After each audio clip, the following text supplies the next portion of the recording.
Tell you tonight about my journey from where I once was as a former Christian youth minister to how I got to where I am now. There's a lot of bumps in the road. You know, it seems pretty clear. Yeah, you were a minister and now you're a Muslim. You know, but there's a little bit more to it, inshallah. So just bear with me, and hopefully you'll get something out of it. Because the point is, at the end, is I want you to get the message behind the story. Because if I was traveling around the country just to tell my story, then I would be wasting time. It's on YouTube. Anyone can go get it from anywhere in the world. So inshallah, we're going to begin at the beginning. I was born and raised in Greenville, South Carolina.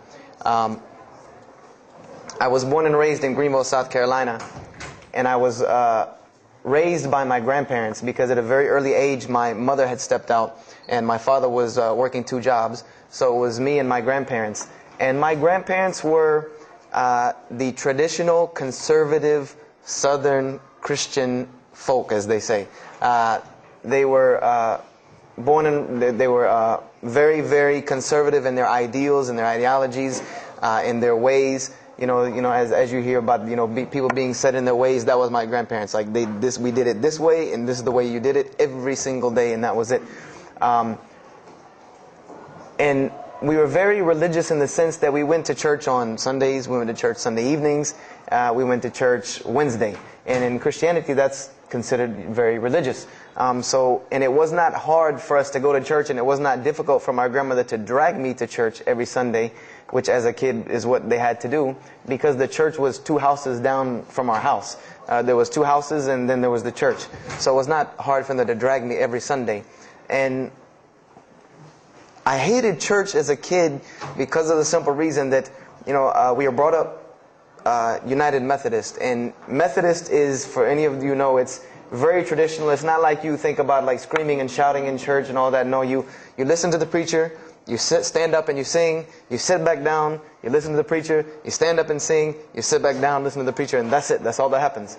And the pews, as they call them, the chairs are made out of wood. They're hard. You get tired of sitting there. You're fumbling around, playing with the money that my grandmother gave me to put in the offering plate, all of these things. That's what I remember from church as a very small boy. But the thing that I do remember enjoying about church was Sunday school. Sunday school is what I got enjoyment from, because went to Sunday school, you painted pictures, of like Noah building the ark. You painted, all these pictures of Moses splitting the Red Sea. You learned the stories of Moses freeing the children of Israel from Egypt. You learn the story about him splitting the Red Sea. You learn the story about Noah and the ark. You learn the story about David and Goliath. You learn all these beautiful stories in Sunday school. So this was basically, as coming up, this is what I knew about Christianity, was the stories that I learned in Sunday school, because I never listened to the preacher during regular service. So that was the only thing I knew about Christianity. So coming up, this was how it was. It was just the norm. And the conservatism in my house, just to give you an example, and about the level of conservatism, is, let's talk about gender issues. Let's say when I became 12, 13, 14, and I started to actually, notice females, and I actually didn't think they had diseases and wanted to run away from them every time I saw them. Let's say I wanted to have a girl over or something of this nature. It was so serious to my grandmother that I had to make an appointment with her, let her know this girl was coming to my house. We had to sit in the formal living room, which in the South, I don't know how it is here, but you have the dining room, then you have the formal living room with all the nice stuff that you don't go in unless there's company over. And my grandmother either had to be sitting in the same room with us or in the kitchen where she could see directly in the room. I mean, this is just how it was in my house. This is how my grandmother and grandfather were. They were very stern. They were very loving, but there were rules, and those rules were the way they were, and they did not change. So this was my upbringing. And I would say at about the age of 12, 13, 14, more along the age 13, 14, I started going to the Saturday evening youth services at my church that were for 12 and up. And the youth services were held in the gym, and they were totally different than church. At the youth services you went, we played basketball, we played volleyball, we played dodgeball, we played every kind of sport, and we ate pizza and cake and candy, all the stuff kids like to do. And at the end, the youth minister, who happened to be my catty corner neighbor across the street, when I was 14, he was 17. He was the youth minister, so he would sit us down and give us a 30-minute lecture about Christianity, about something about God. He would give us a 30-minute sermon, and that's how the youth services were. And going to these youth services, I met some other people who went to other youth services. They invited me to Young Men for Christ and other things that were going on in South Carolina. And so I started to go to these different retreats and camping trips with them. And so that is when I would say that I started to become a Christian out of will. I became a Christian because I wanted to, not because it was something I was dragged to do. I started to actually want to be Christian. This is something I wanted to do. I made my own choice and my own decision to do it. So when I turned 15, I started going to high school. And when I was a freshman in high school, my best friend, who was the youth minister, was a senior in high school. And I remember we had a very close bond because I had not had my license yet, so I used to ride with him to school every day. And it was a big deal for me to be able to ride to school with a senior, especially since he had a brand new, or it was a brand new, but he had a restored '67 Mustang, which I've always been a fan of cars when I was a kid. So we had a very close bond, and we were very good friends because both of our parents were very similar. They didn't let us do much. So we spent a lot of time with each other. And when I became a sophomore, he graduated and started to attend Bob Jones University. I don't know if that rings a bell with anyone, but Bob Jones University is a very prestigious conservative Christian college in South Carolina. It's probably the most conservative college I've ever seen. Because the Moody Institute is known as one of the most famous in this country. It's in Chicago. But Bob Jones is conservative to the point to where when it comes to men and women, like men and women are not allowed to get caught talking to each other in a room alone if they're not married, holding hands on campus. The men had to wear button-up shirts or polo shirts tucked in with slacks or jeans. The women had to wear skirts. No jeans, skirts that came down to the ankle, and a shirt that came to the wrist. And this was part of the guidelines for Bob Jones University. You didn't party, you didn't drink, there was none of this that happened at Bob Jones University. And he started going there, and his major was textual criticism. And textual criticism probably doesn't ring a bell with anyone, and to explain it in detail would probably take another entire lecture. But just to give you a brief synopsis of what is textual criticism. A textual critic takes the ancient manuscripts of the Bible, the pieces of parchment that were found all over the world, and he has to learn Hebrew, Greek, Aramaic, Latin, these languages that these parchments have been found in. And he has to take these scriptures and try to find out where they came from, why there are variations in the many different versions of the same parchment. Let's say you have Matthew chapter 1 from the Bible. There might be 5,000 different variant readings of Matthew chapter 1 in 6 languages. And so he has to be able to take all these and sift through them, try to find out why there's so many variations of the readings, and then determine which one is the original. And that's not as easy a task as it seems. You could figure, which whenever the oldest is probably a more original, which is not the case since there are no originals.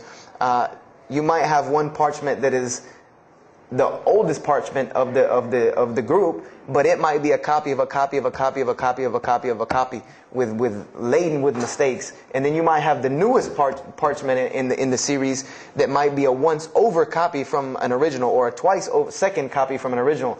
Therefore, it would make the newer parchment more original than the older one. So it's not a very easy field to go into. And he started studying textual criticism, and being that I was his best friend, I started studying textual criticism. Whenever he was, doing his homework or research papers, I was right there with him. Whenever he did a homework, he would always let me read it. Or when he finished his papers, he would give them to me. He would pass down all of his papers to me. Every textbook, when he was done with it, he would give it to me. I started to learn a little bit of Greek, a little bit of Hebrew. So I became, started to become a layman's textual critic, and I applied to Bob Jones University in my sophomore year because it was a 3-year waiting process for Bob Jones. And when I turned 16, almost 17, my friend came to me one day and he asked me a question that I had never really even pondered upon. He asked me, he said, "Have you ever read the Bible?" And I said, No, in church. I mean, yeah, we've all read the Bible in church. You know, your parents make you open it up and look at it. And at the Bible studies I went to, Young Men for Christ, we did have Bible studies, and we'd read a few passages and talk for 2 hours about those few passages. But he's like, no, have you ever read it? You know, like you read a book beginning to end. I said, no, I don't know anybody that's read, nobody that I knew had ever read it, beginning Genesis 1:1 to the end. He said, but this is the inerrant word of God, as we are taught. This is our instructions on earth. Why haven't we read it? You know, why have we not read this book? And I said, you know, that's a very good question. And he gave me a challenge. Well, it was basically a challenge for us both. He said, let us start with Genesis 1:1 and let's read the Bible and let's see what God says to us. Because this is the inerrant word of God, inspired to men for instructions for us. So let us see what God says to us. If God can talk to the preacher through this book, why can't he talk to me? I said, you're right.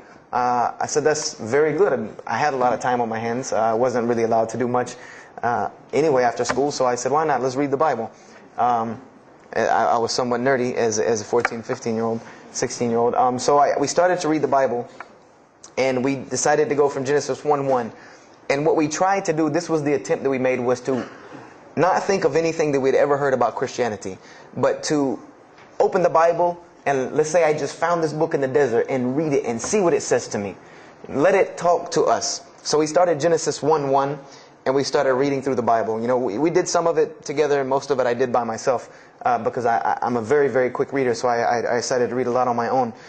And as I was reading through the Bible, I started to notice the stories that I had heard in Sunday school.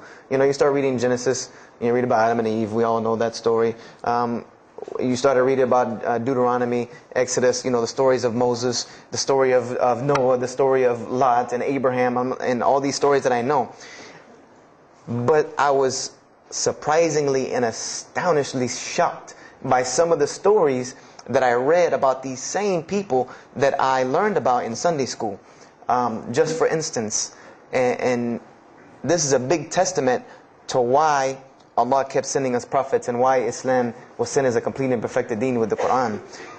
If you read about Noah in the Bible, there is the story about Noah saving humanity from the flood with an ark and all of that. There is this in the Bible. There's another aspect to the story of Noah that not many people know about unless they actually take time to open a Bible. This will not be preached from any pulpit anywhere. Is that the Bible says that Noah was an alcoholic. This is the Bible's portrayal of Noah, or Nuh alayhi salam, that he was an alcoholic, that he was a drunkard. This is the word used in the Bible, that he was a man given to alcohol. And I'm a psychology major, and my field of specialty is mental illnesses, and alcoholism is one of those, is a mental illness. And I know from seeing alcoholism's effect on one of my close friends' parents, I know that someone who is truly addicted to alcohol, and if Noah lived for so long addicted to alcohol, he was seriously addicted to alcohol. It is hard for someone addicted to alcohol to hold down a 9-to-5 job working at McDonald's flipping hamburgers, much less construct an ark to save humanity from a flood that's never happened.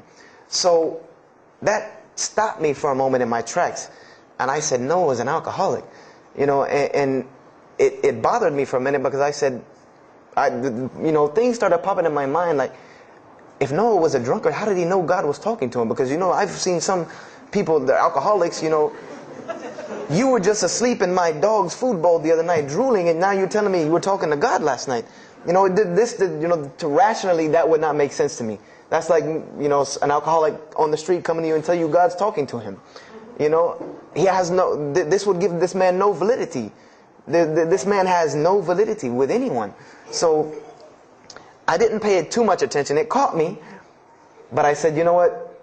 I'm going to keep going, because there's one thing that you don't do in Christianity, and I'll tell you what it is in a minute when I started doing it.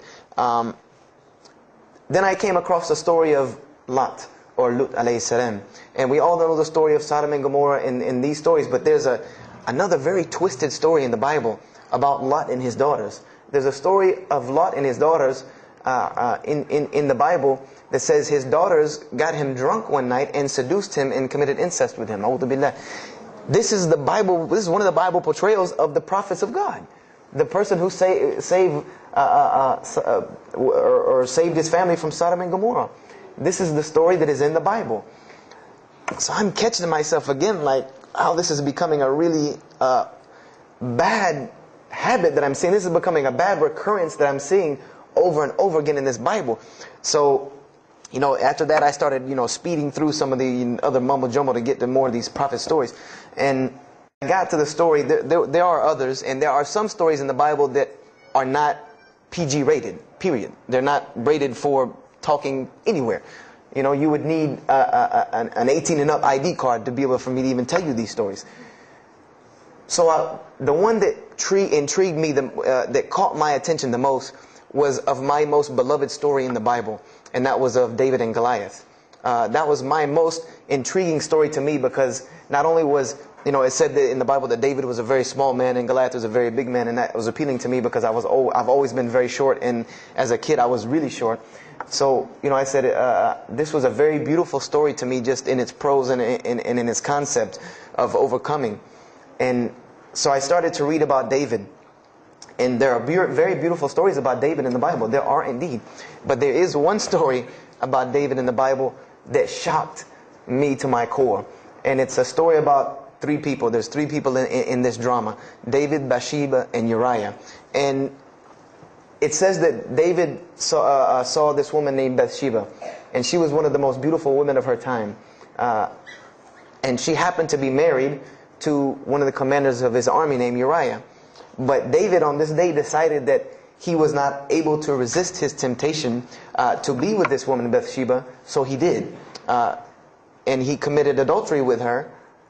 And knowing that he did this, the way that he decided to cover it up was he sent a letter to the generals of his army saying that when the battle was fierce, for everyone to pull back and abandon Uriah, so that he would be killed, and when he dies, then he could have Bathsheba, no harm, no foul. So David went from being the slayer of Goliath, the hero from man, to an adulterer, a plotter, and a murderer. And so this is when I really caught myself and said, hold on now. Something's wrong here. Something's got to give. I said, because to me, God's prophets in my mind were people of example. People who I could follow as an example, someone who was supposed to be the best of us, so that we could follow them and emulate them. And they're turning out to be worse than some of the people that you see on America's Most Wanted. David is somebody that, if I only knew this about him from the Bible, I see him coming down the street, I'm going the other way and calling 911, because he has to have a warrant out on him for something. This is what I'm thinking in my mind. This man is not an honorable man at all. He killed Goliath, yeah, but he killed this other guy named Uriah to be able to commit adultery with his wife. So I committed the cardinal sin in Christianity. I started asking questions. This is the one thing you do not do in Christianity, is you don't ask questions, especially not about issues like this. So I went to my pastor and I started asking questions. What's going on here? Pastor, there's a very bad recurring habit about these men in the Bible. What is the deal here? And I remember he told me the same thing that almost every pastor or every evangelist or anyone I talked to about this, same answer, almost like it was programmed. They would put their hand on my shoulder and say, Brother Joshua, don't let a little bit of knowledge wreck your faith, because you're not justified by knowledge, you're justified by faith. And they would quote me verses like, lean not on understanding, Paul's, we're justified by faith in Jesus Christ. They would quote this whole line of thing to me like it was already pre-programmed, that they programmed in pastor school that people are going to ask you questions and here's the answer. So I said to myself, I don't know, Pastor, this just seems kind of odd. He said, let me tell you something. What you're reading is the Old Testament referring to God's covenant with the children of Israel. And they were a different people, a very stubborn, crazy people. So why don't you move on to the New Testament? In the New Testament, you'll find the new covenant they were under with Jesus Christ, and I promise you things will change and be better. I said, okay, perfect. So I went ahead and finished and got to Malachi and then started with the New Testament. So I opened the New Testament and I said, here we go. Let's start all over again. But there were a few things that I had learned from the Old Testament that I wanted to keep in mind when I started to read the New Testament.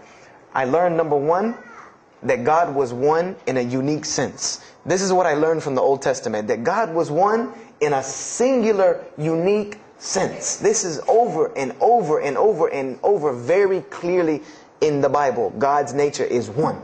This is so clear through the Old Testament. And that He was very jealous about His worship.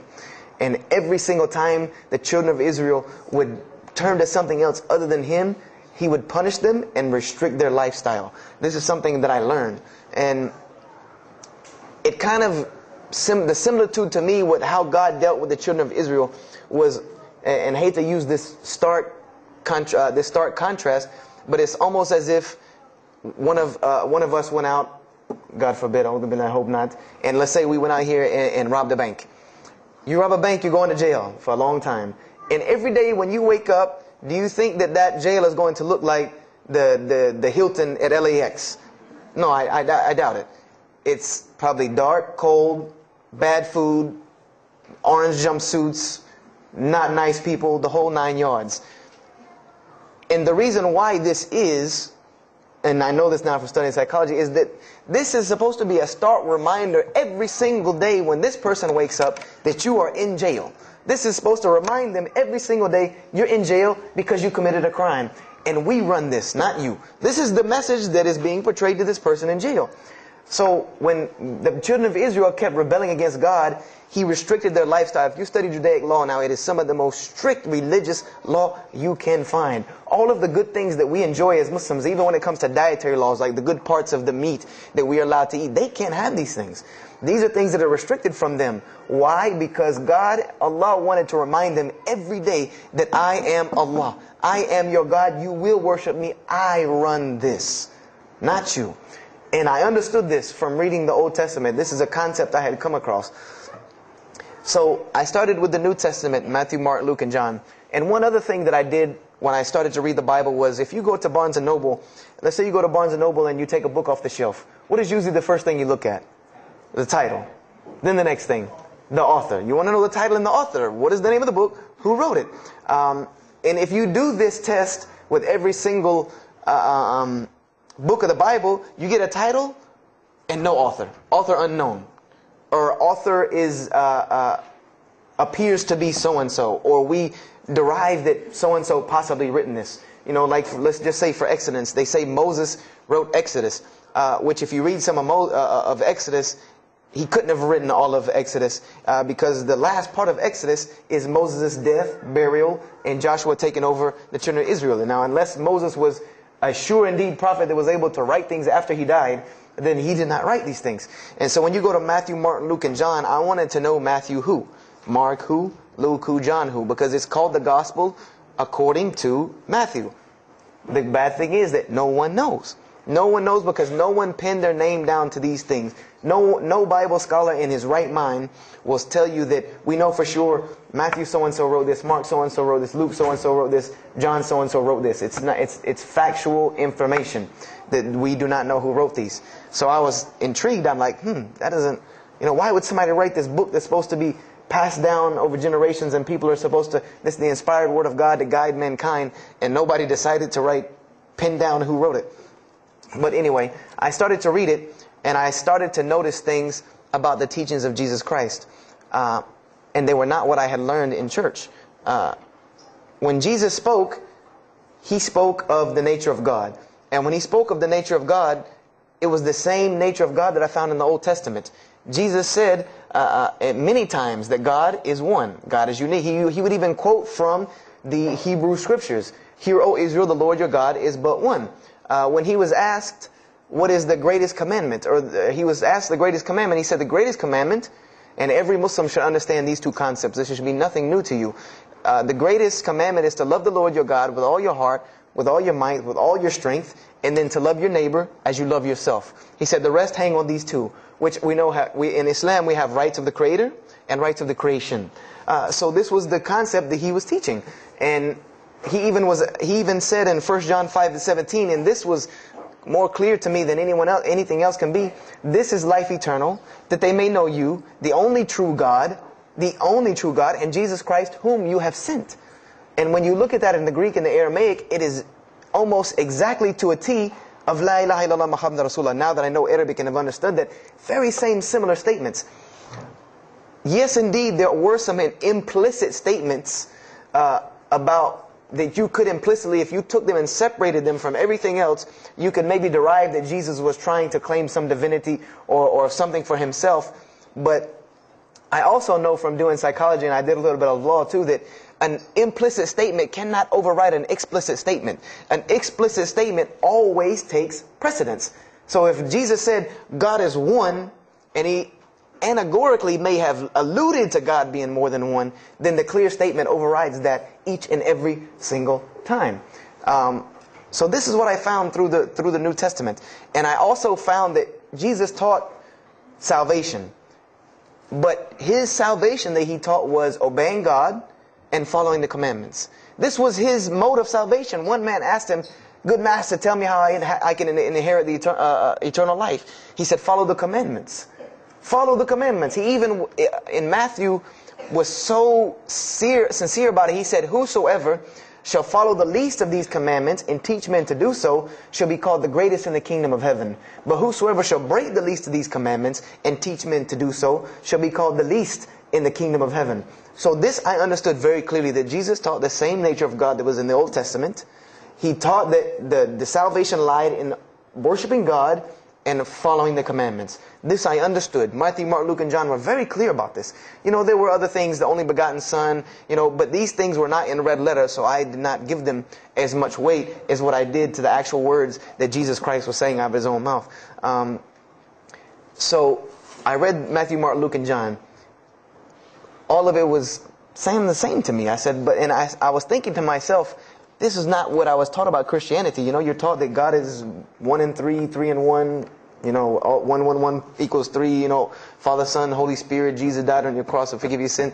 And there was another thing that I noticed from the Old Testament, and this is a beautiful lesson to Muslims, because you're asked this all the time, especially when it comes to da'wah. And I never put 2 and 2 together until I learned Islam and then read the Bible one more time.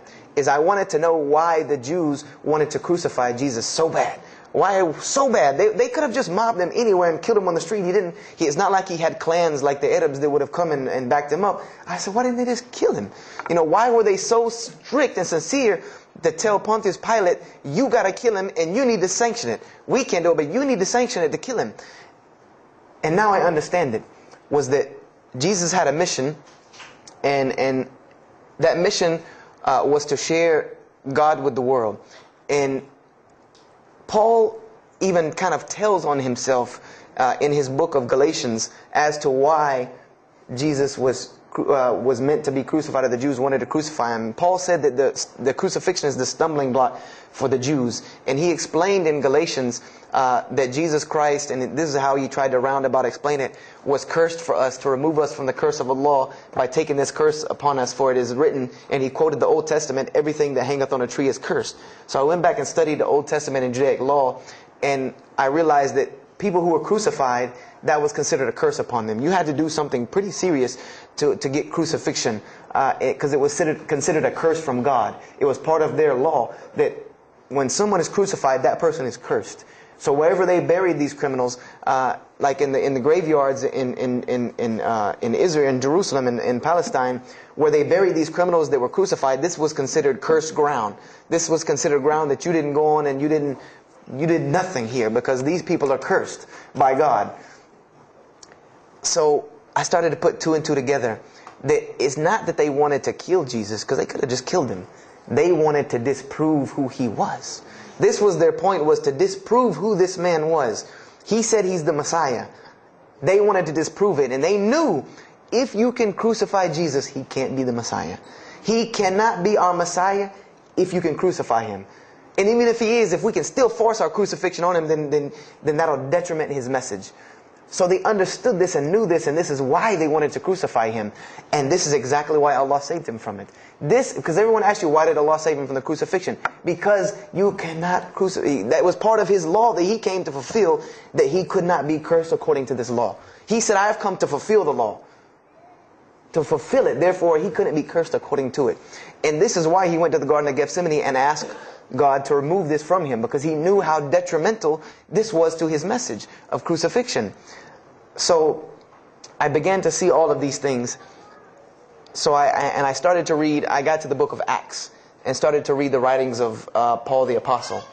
And things went from this to this. It went from one way to another way. It went completely flipped, turned around. The entire teachings went from obeying God, worshiping God, following the law, to worshiping Jesus Christ and abolishing the law completely. Paul even wrote to the Galatians, "Oh, you foolish Galatians, why are you still following this cursed law?" Jesus Christ came as a curse to remove us from the affliction of this curse.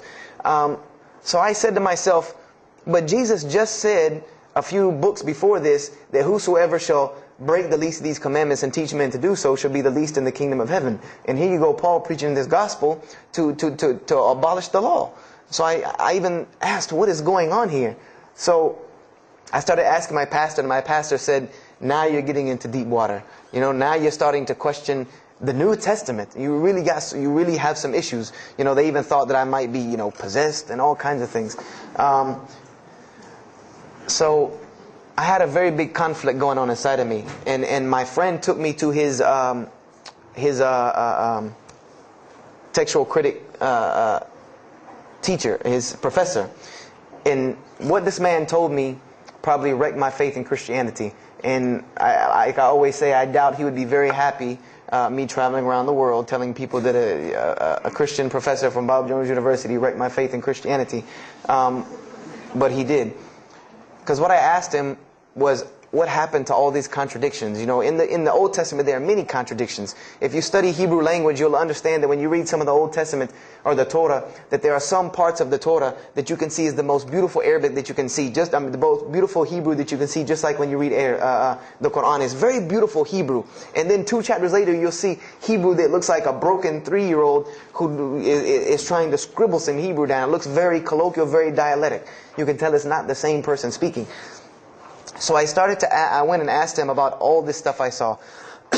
And he told me, he said, what you have is a book written by men over centuries and centuries and eons and eons. And he says, and this book started as an original that was copied and copied and copied, and somebody added a mistake, and somebody came behind him and corrected that mistake and added 2 of his own. Someone came and copied it and skipped a line and added a line where it wasn't supposed to be. And then someone else came and copied it and took it to his country, and in order for it to fit well with the doctrine they were teaching, he would cross out a dot here or cross out a word here or change a word here so that it would fit with the theological ideas of this part of the world. And he said, and after all these years, you have a book now that is compiled from all of this, written by the hands of men that still have men's fingerprints left on it. And that's what you have. You have an imperfect book that is only perfected through faith. This is exactly what he told me, that this book is perfected through faith. You cannot perfect it textually. It's not a textually perfect book. Those who believe in it by faith. And so I said, here we go again with this faith thing. You know, I said, God gave me a brain for a reason. If he did not want me to use it, he would remove this reason and logic part of my brain out and replace it with more faith. So, you know, and I was of the opinion, you know, as the saying goes, my grandmother didn't raise a fool. I'm no fool. You know, I said, I can't believe in this. You know, I mean, this book I've been taught is the inerrant word of God, and you're just telling me that it's a book of errors that's only perfect through faith. That's like me taking a 1982 Datsun all beat up and say, if you believe it can be a Mercedes. If you believe. You know, that would make no sense. You can't take a car to the car dealership and say that. No, if you really believe it, if you look at it right, it's a Mercedes. So I said, no, you know, this is a book full of errors. And God's religion is perfect. If God has a religion, it's perfect. If he has a book, it has to be perfect because he is perfect. So I left Christianity completely. And I decided that I was, you know, I had learned some concepts from the Bible. God was one. You couldn't fool me of that. You know, I had also concepted that there should be nobody standing between me and God because he created me without permission from anyone. Therefore, I don't need to be taking permission from someone to go to him. If I had to be forgiven for something, it should come from him because on the day of judgment, it's going to be me and him alone. And I didn't know about God's prophets yet. You know, I had my doubts and persuasions about that. So I decided to start searching other religions. I went back to Judaism. I studied Judaism. I found the same thing that Jesus taught about two spiritual Jews that leave the law, and Jews that were so caught up in the law that they left no room for spirituality. I studied Buddhism, Hinduism, Taoism, Confucianism, Wiccan, Bushido. You know, everything I could get my hands on, every type of ism or religion, I studied it. But there was one litmus test that I used for every religion.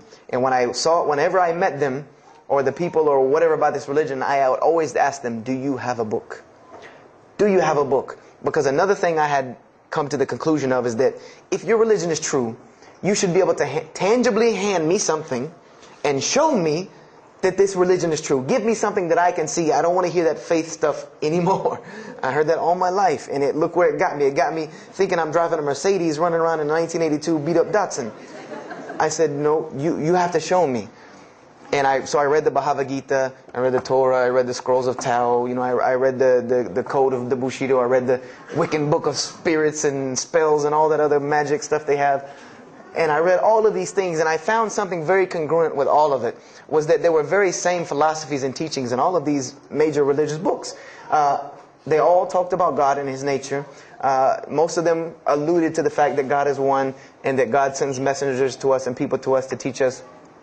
But they were filled with a whole bunch of garbage, to be honest with you, that I couldn't logically, rationally believe.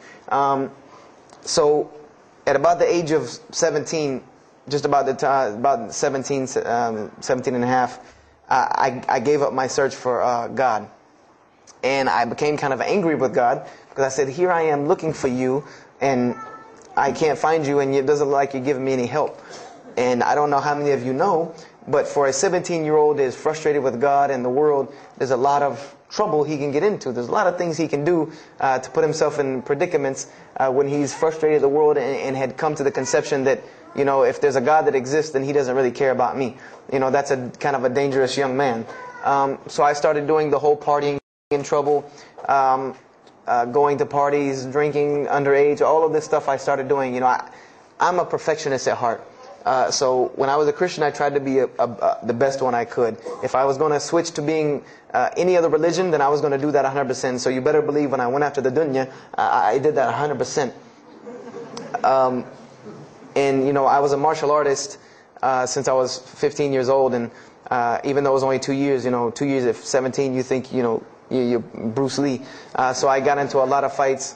Got kicked out of school, had to go to another school, got in one fight, got arrested for a fight, you know, and there were a couple incidences that stopped this downward spiral, because I was on a very, very quick downward spiral that would, and I believe if I would have continued on that downward spiral, I would probably end up hurting someone, killing someone, or them hurting or killing me. And there were two incidents that brought that to an abrupt stop, like pulling the emergency brake. And the first one was a car accident that I was in. My friend and I were on the way back from Clemson University from a frat party, and we were driving up 385 in South Carolina, and we were both highly intoxicated. And I decided that night that he was driving. I decided to put my seatbelt on for the only reason that I kept falling over when I fell asleep without the seatbelt on, because I didn't really believe in the seatbelt thing, because I said if I'm going to die, I'm going to die. You know, that was the conception that I come up with, that if, you know, if it's time for me to die, it's time for me to die. I didn't believe in the whole tie in your camel thing. So I put on my seatbelt and I fell asleep. And the next thing I know, I remember waking up with the car shaking. And I woke up to grab my friend because I thought maybe he had fallen asleep. But when I woke up, the only thing I saw was the tree line and then the pavement coming right at my face. And the window smashing and the car flipping, the whole 9 yards. And us landing in a ditch. And I remember getting out of the car. That was the first thing I thought. You know, I number one, I couldn't believe that, you know, you don't really think about, oh, you're alive. No, you just move. I jumped out of the car and realized that I had jumped out of the back of the car that wasn't there anymore. It was still in the median on the other side of the highway, and the front part of the car was over in the ditch. And I drug my friend out, who was knocked unconscious, and pulled him over the side of the road. I had no injuries. I looked at myself trying to find what's missing.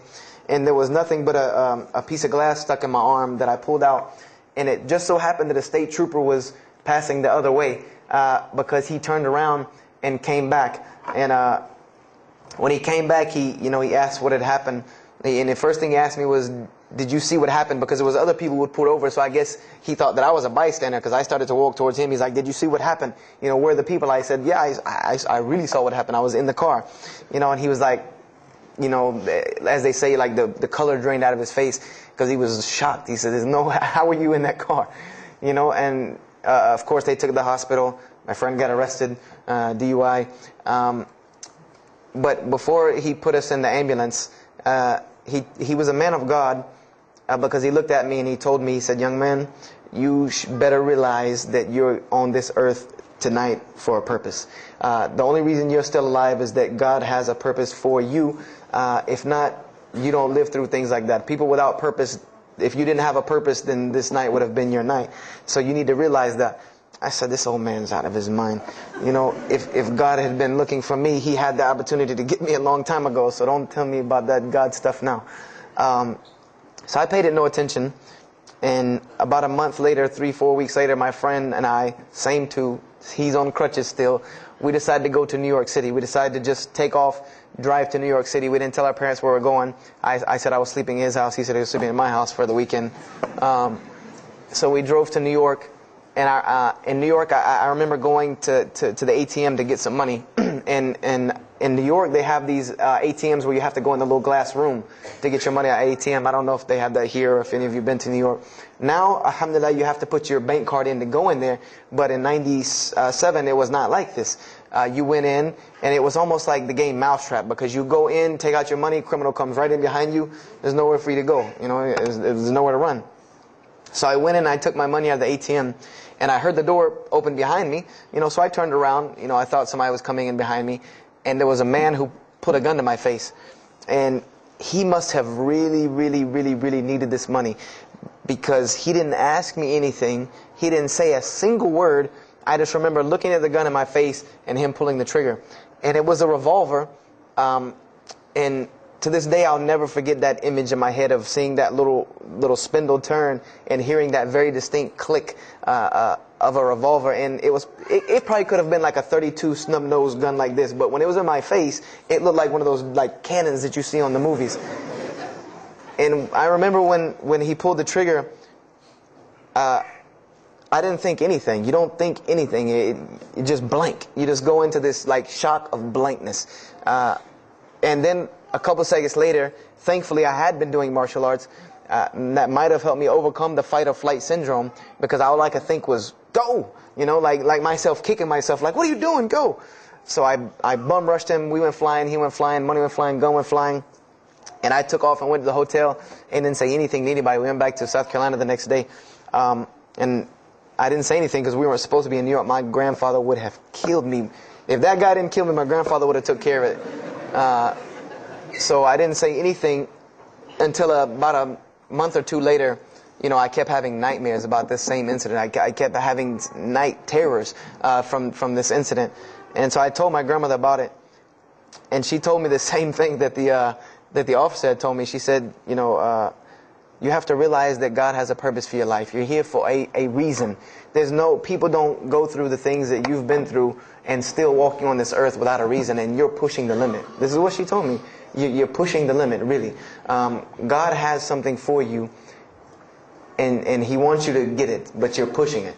And she didn't tell me to go back to Christianity and study my Bible. The only thing she told me was that God hasn't gone anywhere. You just have not looked in the right place yet. And so I decided to put myself back together.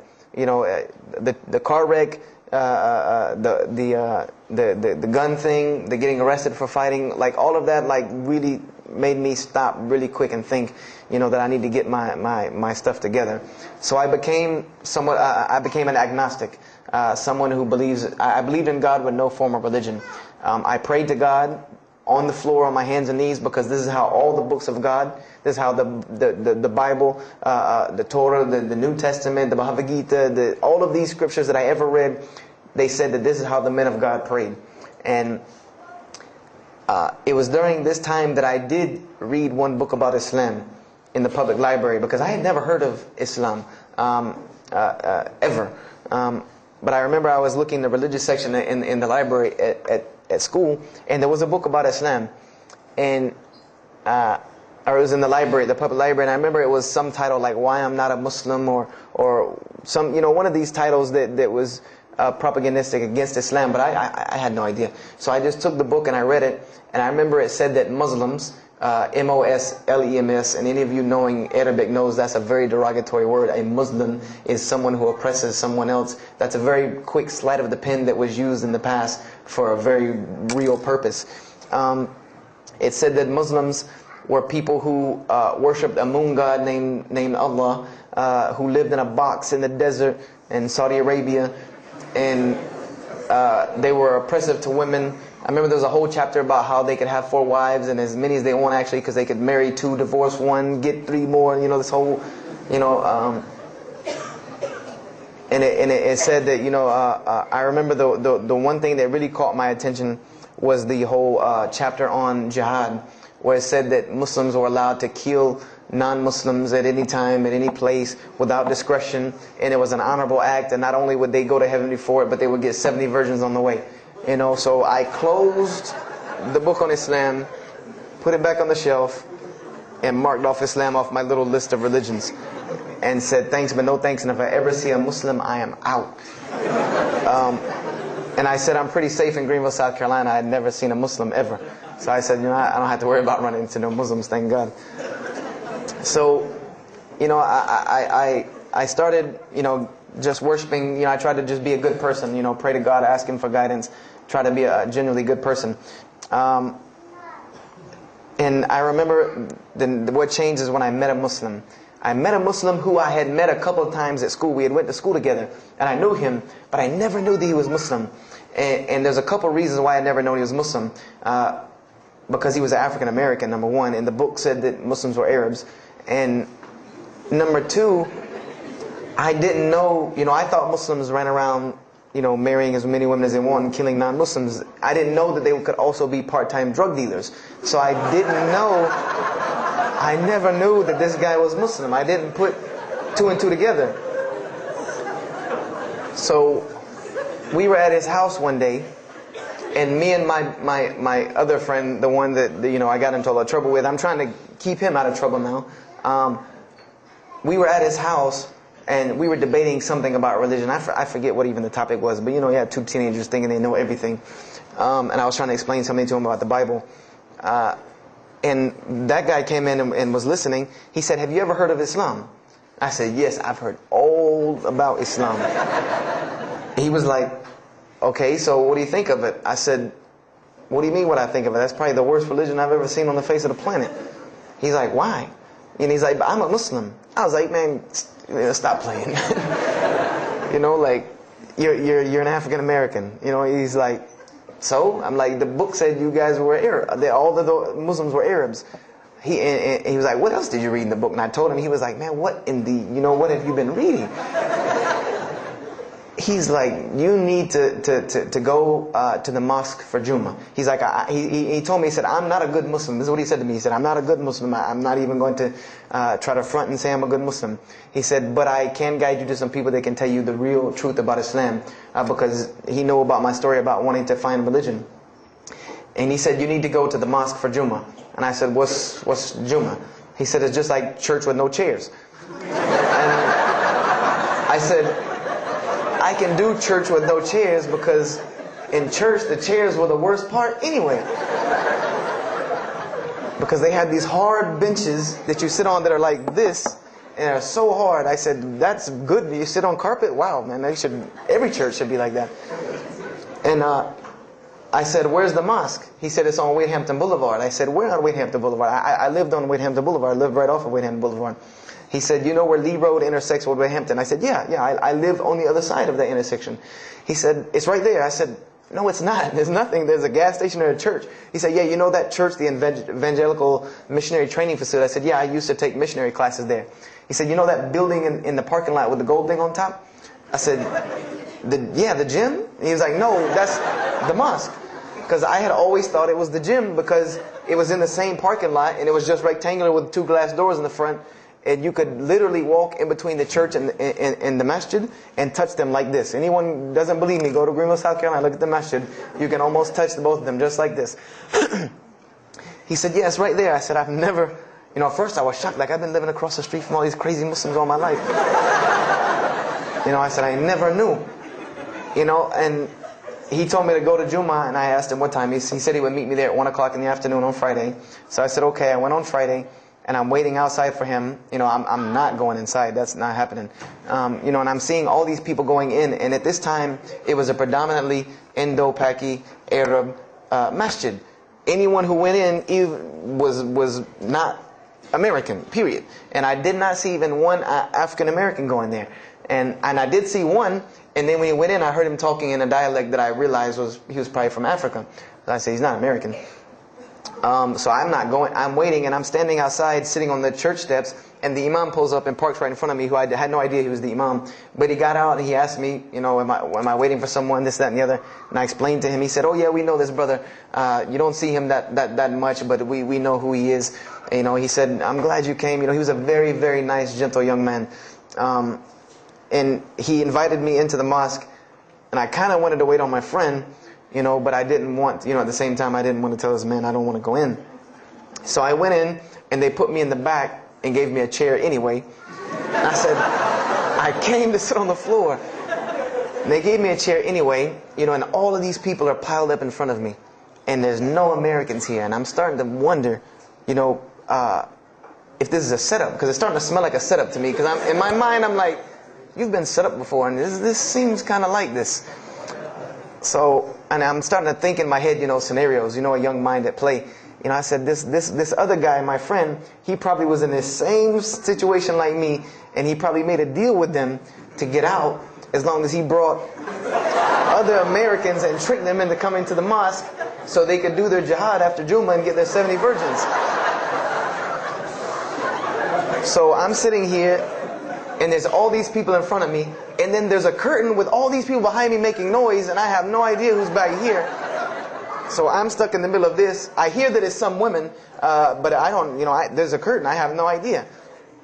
So I'm like, there's something very odd about what's going on right here. I'm like, just let me make it. I'm starting to look for the exit. I'm like, calculating how many people are between me and the exit. I know some martial arts, so I said I'm going to hit a couple of them and I'm out. And then the imam came, and I just now realized that he was the imam because he got up on the minbar, and they started to call the adhan. And, I said, okay, that man seemed nice. He seemed genuinely nice. So I felt a little more comfort. And then he got up after the adhan, and he started his khutbah. Inna alhamdulillah nahmaruhu wa I said, oh my God. I said, I bet you he's talking about me. And he's being forceful. He was getting loud and banging on the minbar, and he's pointing in my direction. I'm like, oh man, I got to get out of here really quick, I said, well, I'm going to take my chance with the women behind me. I'm going through the curtain. And then he started to, when he got done with his Arabic tirade, he started to explain it. That verily all praise belongs to Allah alone, or God alone, and Him do we worship, and Him do we seek help and assistance. We seek refuge with Him from the evil that lies. He explained what he said in Arabic, and it sounded to me so beautiful. It was very, very beautifully prosed, what he said, and I wanted to know where he got that. I said, where did he get that? Because it was only about God and about the nature of ourselves.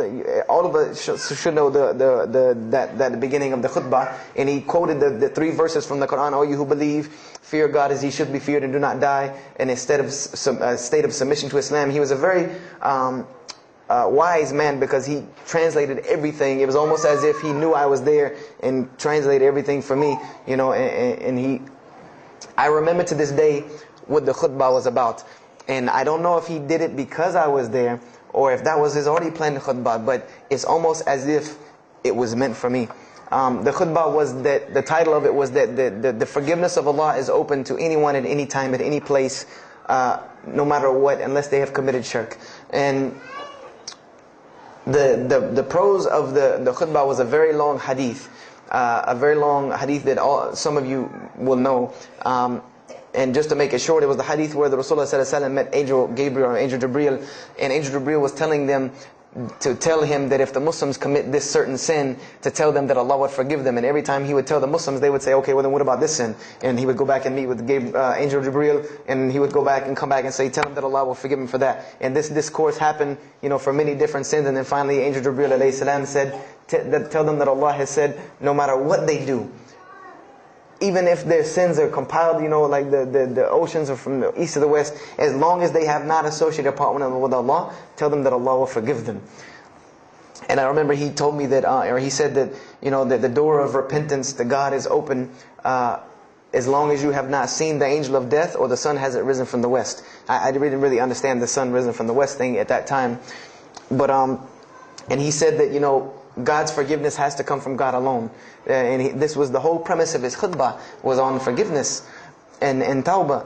And I was saying to myself, these are all of the same concepts that I had formulated through reading the religious scriptures myself. And I'm asking myself, where did he get this stuff from? Where did he get all this? And he started using names like, he used the name Ibrahim alayhi salam, he used the name Musa, and I'm like, he translated it to Abraham and Moses. I'm like, where did he, where is he getting these? These are names from the Bible. I know these people. And so after the khutbah, they started lining up for the prayer. And I got apprehensive because everybody's getting up in front of me and blocking my exit from the door. And so I guess one guy in the back saw me, and because I had to move back a little bit, he said, we're about to pray. And I said, pray to who? And he said, to God. I said, which one? And he said, the one that created the heavens and earth. The same one that's in the Bible, the only creator of the heavens and earth, the only God. I said, yes, I know him. And so the Imam started to pray, and when he recited the Quran, I know it sounded very intriguing. I had no idea what it was. But then when I saw Muslims bow and prostrate on the floor, verses and verses of every religious book that I had ever read started ringing off in my head, that this was the way men of God prayed. And the first thing that I could think of in my mind was, this is worship. That's what I said to myself. This is not prayer, because prayers are asking God for something. These people are worshiping God. So I said to myself that you've written this religion off way too easily. I thought I was a much more open-minded person than that, and I was ashamed of myself that I had written it off with just one little book. I had put all this studies into the other religions. I read this one thing about Islam and was done. So I went to the Imam after Jumma. He talked to me, and I would have to say that I was probably a little bit rude with him. And I've asked him to forgive me. I saw him a few years later. I said, you got to forgive me for the first time you saw me. Because he started telling me, would you like to know a little bit more about, he had a very heavy accent. He was an Egyptian brother. Would you like to know a little bit more about Islam? He tried to give me some pamphlets. I said, no. I don't want any of this right here. I said, do you have a book? This is what I wanted to know. Do you have a book? Can you give me? He said, yes, we have a book. I said, it's called the Quran. I said, can I read it? Is it in English? Can I read it? He said, sure, you can read it. And then he tried to explain it to me a little bit, how it came by. I said, nah, just give me the book, because the book should speak for itself. So I took the Quran home, and on Friday night I started to read it, because this is a book I had never seen before. And I was very interested. So I went home and I opened the Quran, and I read the Fatiha. It seemed to me kind of like the Lord's Prayer. It was a little similar to what I found in the Bible. But then I started to read Surah Al-Baqarah. I started to read Surah Al-Imran. And I started to see names that I had seen before. I started to see names like Abraham, Moses, David, Jesus, Yahya, John the Baptist, Zechariah, Mary. And I said, I know all of these names, but there was something different about these people in this book. The prophets that I found in the Bible were people that were deplorable, of not very good character. These same men in the Quran were someone who were at the highest echelon of moral character and moral fiber. They were someone that was an example to be followed because they lived the message that they preached. Therefore, they were able to be followed and emulated. So I read all of these chapters, and I read the story of Jesus, peace be upon him. Because when I saw the name Jesus first, that really intrigued me. I wanted to see, what does this book have to say about Jesus? And I read the story in Ali Imran, and I read the story in Surah Al-Maryam. And it was It was more beautiful than anything I had ever read in the New Testament or any nativity story that I had ever heard. It was more beautiful than that times 10. I remember the only thing that I could capture my mind was the miracle of how, because in the Bible you never really figure out the conflict of how Mary gets over this finger pointing at her about her coming with a baby and she's not married. There's no real end to that. There's no real defense for her from this in the New Testament. But the Quran is so explicit and so clear that Jesus' first miracle was to speak from the womb to speak as a baby and defend the honor of his mother. Something that you cannot deny. Something that you cannot deny about her, who Mary was, when you have this baby speaking on her behalf. So I would say I read the Quran entirely in 3 days. But that first night, after I had made it through Surah Al-Imran, my heart was already given to this book. I didn't know what it meant to be a Muslim. I didn't know how to be a Muslim. I didn't even know what that meant. But I knew that whoever it was that followed this book, I wanted to be like these people. I wanted to be like the people that I read about in this book. These were people I could follow. These were prophets. This was a book of guidance. And this was something that the book is calling and appealing to me. That if you don't believe in this book, you never see that. I've never seen this in any other scripture. The direct challenges that are in the Quran, that if you don't believe this book is true, put it to the test. Put it to the test. And this was something that was so astounding to me, that God is telling you over and over again, if you don't believe this is the truth, test it. Bring me something else like it.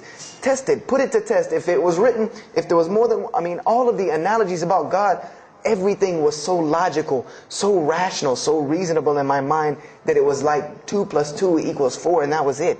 There was no 1 + 1 + 1 = 3, egg, yolk, water, fight. There was none of that foolishness. The Quran was very direct and very straightforward in its teachings. So I gave my heart to Islam that night in my living room, reading the Quran, and I cried and cried, that I had been looking for the truth all this time, had searched all this way, and it was right across the street from my house. And so I went back on Monday to accept Islam and ask these Muslims where in the world they've been all this time. And I go ready to go in there and do my thing, and I go and the masjid is locked. And because they only came on Fridays and for Isha during that time, and I didn't know. So I said, okay, I guess I have to come back on Friday, because every time I passed by the masjid after that, it was always locked. So I came back on Friday and I took my shahada, and as they say, the rest is history.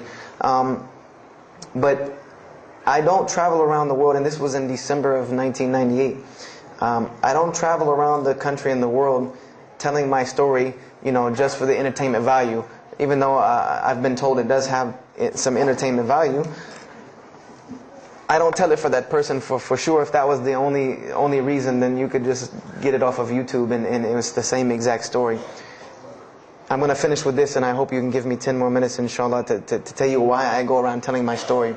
I tell my story to let everyone realize that there are millions and millions of people just like me.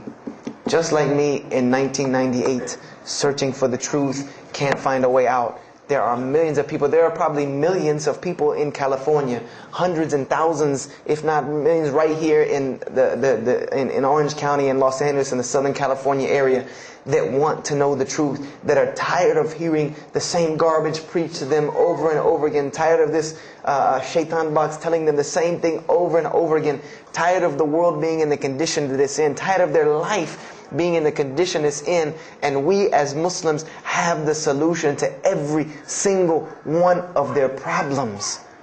And guess where we keep it at? Right here inside the masjid. Right here inside the masjid, we have all of this truth. We have the solution to every problem in the world. You want to solve the world hunger? The problem of world hunger? Islam has the problem. You want to solve the problem of world poverty? Islam has the answer. You want to fix the economic situation of this country? Islam could fix it tomorrow. And this was in an op-ed piece in the Washington Post. In the Washington Post, there was an op-ed piece that the two markets that are falling apart in this country are investments and housing. And there are two people in this market that while the rest are bottoming it out, this market is steadily climbing. It's not shooting, getting rich overnight like people want to, but it is continually going up, and that is Islamic financing and Islamic housing markets. These two things are so steady and so strong that economists in DC are trying to figure out how they can take some of these Islamic principles, from these investing and housing firms, and plug them into this system to give it some stability, because they realize that you won't get rich overnight in the Islamic system, but it will be stable. It will be something that will give stability. So they are starting to find out that Islam has the answer and the solution to their problems, but we already know this. We already know this, that we can solve every world problem with Islam, would put an end to it. But the problem is, we're hiding it from the people. Unfortunately, willingly or unwilling, knowingly, unknowingly, we are hiding this from the people. And there's a statement in the Quran and that Allah warns the Jews about what they did with their religion. And it is a statement that is left in the Quran for us, that verily those who conceal the evidences and the clear proofs, after we have made it clear for them in the book, they are those who are cursed by Allah and cursed by those who curse, unless they repent and reveal that which they have been concealing. Those I will accept their repentance, because I am the one who accepts it, the most merciful. We have become guilty just the same way the Jews have of hiding the truth about their religion. When they saw the Prophet Muhammad ﷺ, they knew the truth and wanted to hide it. People, we know the truth about Islam, and we are hiding it. We as Muslims are running around begging Allah for dignity and honor and help when He has already given it to us in this deen. Everything that a Muslim could ever want has already been given to him in this deen of Islam. Anything that you ask Allah for, there is an account set up for you to go take it out of. You just got to find it where it's at. And any of you, I'm not going to go through the ayahs for they're too long, but if you want to know the solutions to every one of your problems in this world and the hereafter, just go read Surah Al-Saf, ayah 10 through 13. Very, very easy solution. If I had the time, I would read them to you, inshallah. But we have the cure to every disease in the world. And we're not giving it to the people. And I want to use this as a parable because I really want this to hit home with you. Let's say, what is your name, brother? Abdullah, mashallah. Let's say me and Abdullah are best friends. We're brothers in deen. We're roommates. And we've been roommates for years and years and years. And let's say brother Abdullah has contracts an illness, a disease that is one of the most painful diseases that any human being can ever go through in his life. And it's not something that is going to kill him quick. Let's say this disease is going to suffer and fester with Abdullah and make him not be able to eat, sleep, nothing. He's just miserable all the time. When I come home in the evening, he's rolling around on the floor in pain. And let's say I know him in this condition, and let's say one day I come across the cure for his disease. Someone tells me that if you give this to Abdullah or anyone like him, he will be instantly cured and he will never suffer again.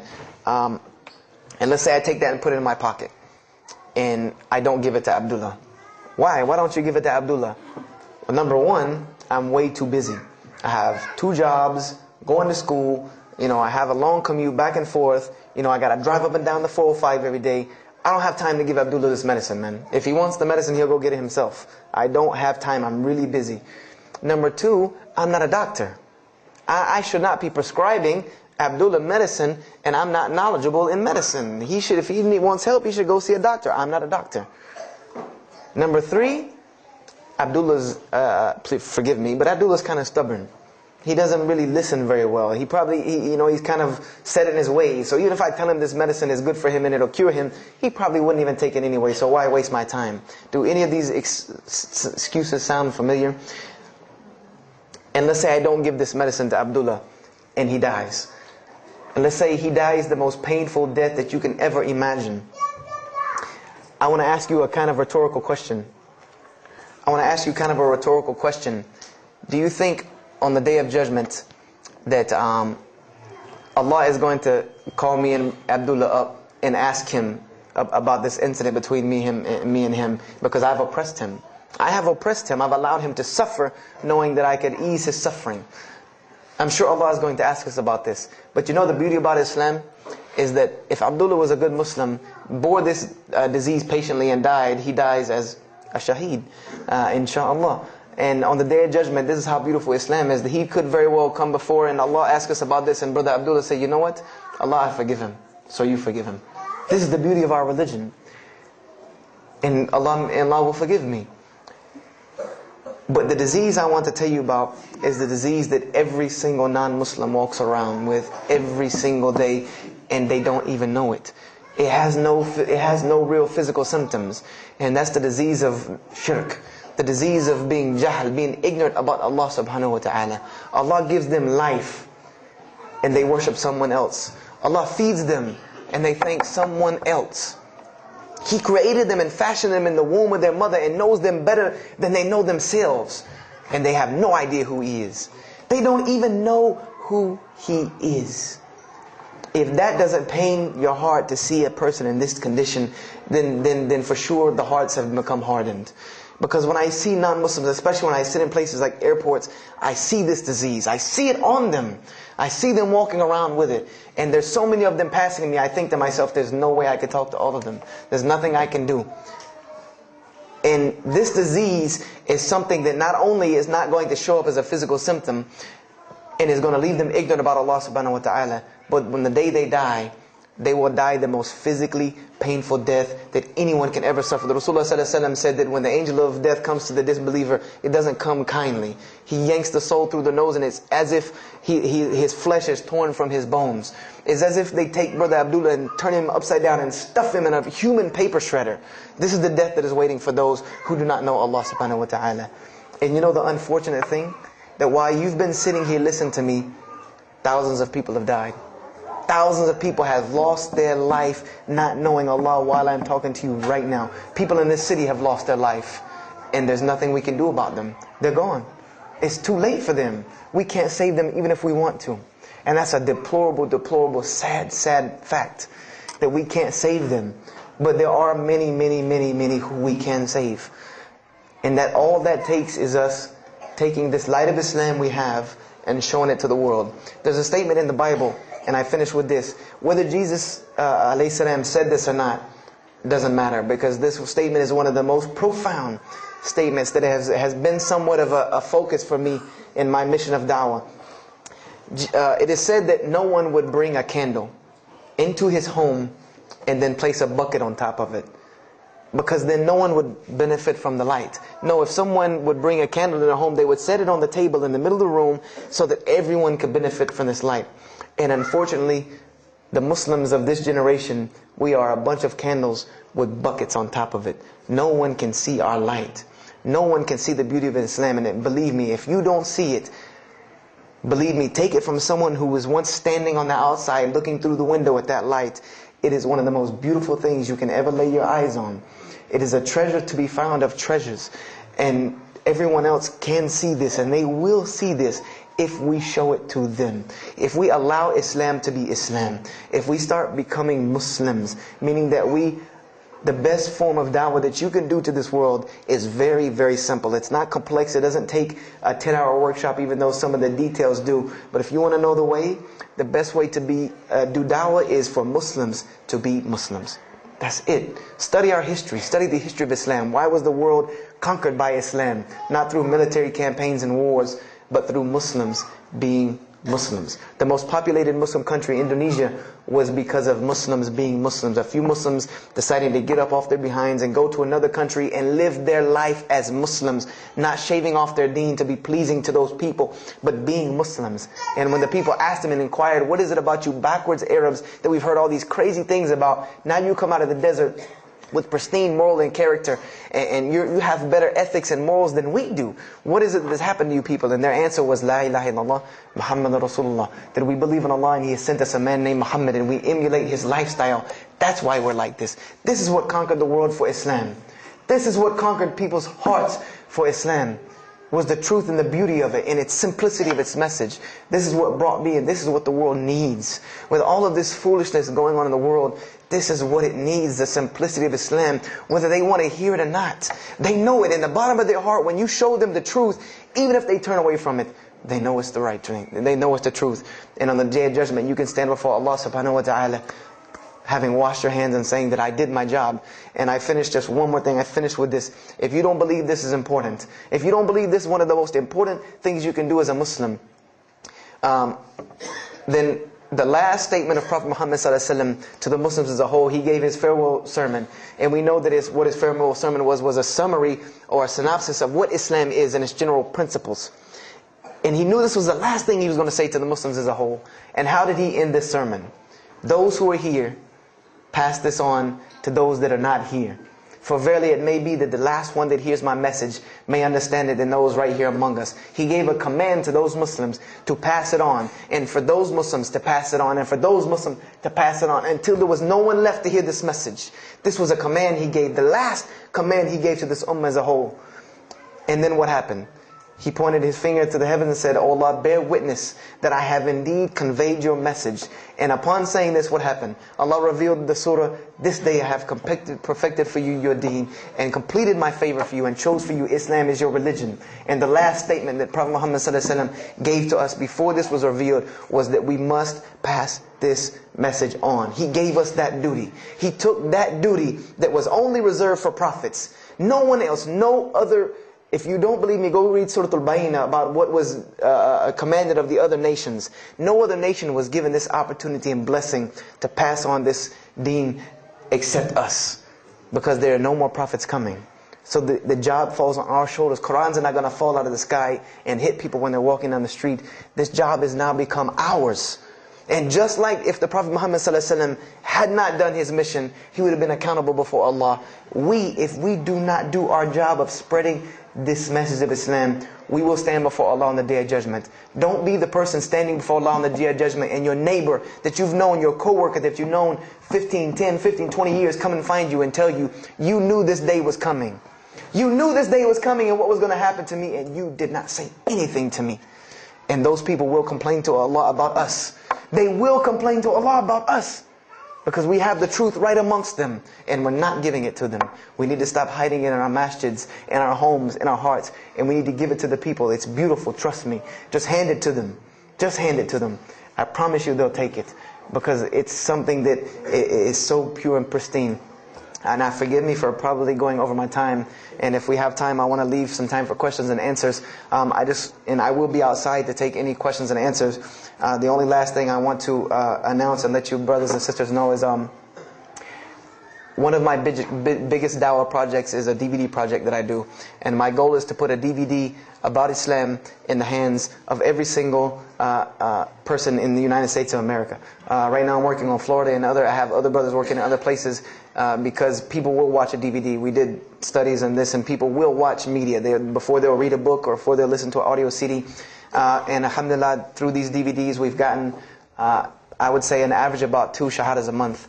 Because my personal contact info is on the DVDs, and people watch them and they call me and I converse with them, and usually most of them accept Islam.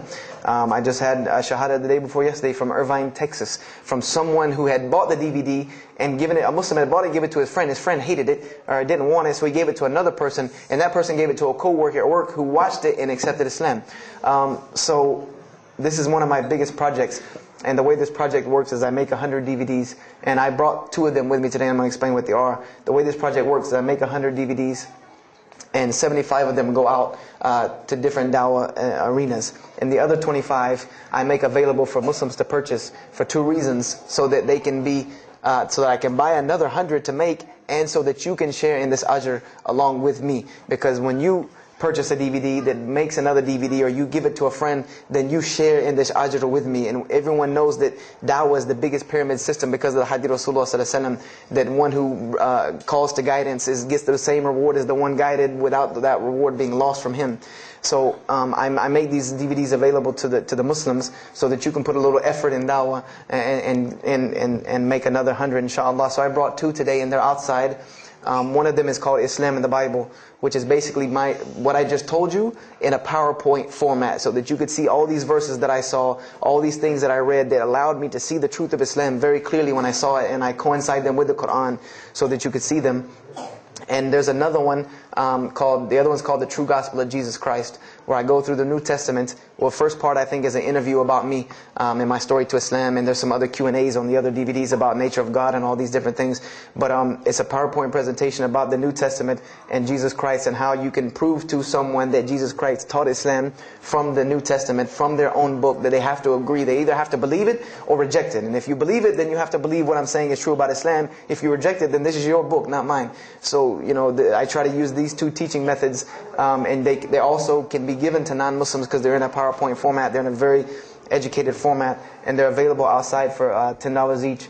So if you could, please don't make me take any of them back home, because they always hassle me about taking 200 DVDs on an airplane anyway.